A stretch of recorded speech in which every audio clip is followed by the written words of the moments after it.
আজকের ভিডিওতে 150 দিনের বেশি জীবনকাল ধানের জাত ও 150 দিনে কম জীবনকাল ধানের জাত বোরো মৌসুমে বিঘায় কি কি সার লাগে ও কোন সময় সার ব্যবহার করতে হবে আজকের ভিডিওতে বিস্তারিত আলোচনা করব।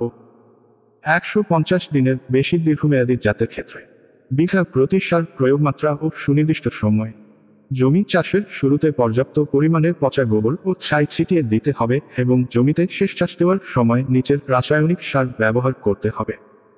সারের নাম মাত্রা: TSP DAP 15 KG, MOP 11 KG, gypsum 15 KG, zinc 1.5 KG আলাদা ছিটাবেন।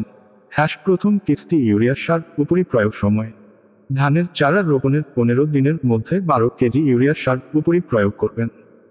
দ্বিতীয় কিস্তি ইউরিয়া সার উপরি প্রয়োগ সময়: ধানের চারা রোপণের 25 দিনে 16 কেজি ইউরিয়া সার উপরি প্রয়োগ করবেন। তৃতীয় কিস্তি ইউরিয়া সার উপরি প্রয়োগ সময়: ধানের চারা রোপণের 45 দিনে 12 কেজি ইউরিয়া সার এবং 11 kg muriate of potash MOP সার উপরি প্রয়োগ করবেন।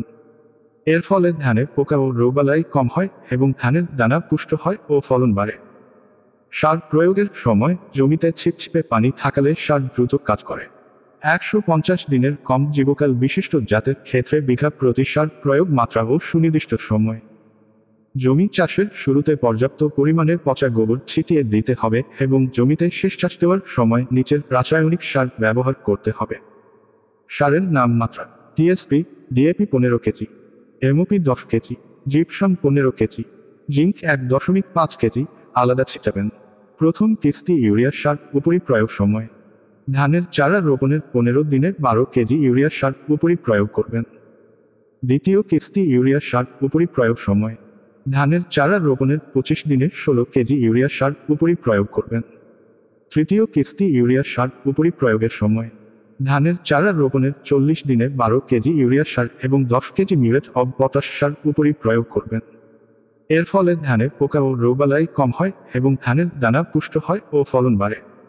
সার প্রয়োগের সময় জমিতে ছিপছিপে পানি থাকলে সার দ্রুত কাজ করে। ডিএপি ব্যবহার করলে 40, ইউরিয়া সার কম ব্যবহার করলেও চলবে। সবাইকে ধন্যবাদ। আসসালামু আলাইকুম।